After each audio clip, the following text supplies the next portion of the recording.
Hello viewers, আজ আমি দেখাবো সকল অ্যান্ড্রয়েড ফোনের একটি প্রবলেম। সেই প্রবলেমটি হচ্ছে চার্জার পিন সম্পূর্ণ ঢোকে না। কেন ঢোকে না, প্রবলেমটা কোথায়? এটি হচ্ছে OnePlus 9R ফোনটি।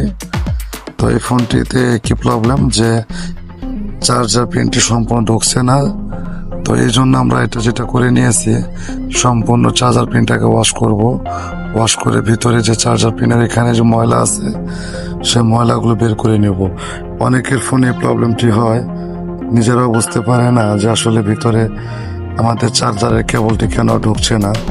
তো না ঢুকলে তো চার্জ হবে না। দেখতে পাচ্ছেন কতগুলো ময়লা বের হচ্ছে। মোবাইল ডক্টর ভিডিও আপনাদের প্রতিনিয়ত সুন্দর সুন্দর ভিডিও দিয়ে যাচ্ছে। Please like and share, subscribe করে যাবেন। দেখতে পাচ্ছেন আমার ফোনটি এখন চার্জ হচ্ছে। তো যদি আপনাদের মোবাইলে প্রবলেমটি হয়, চার্জার কেবলের পিনটি ঢুকছে না, পরিষ্কার করে নেবেন।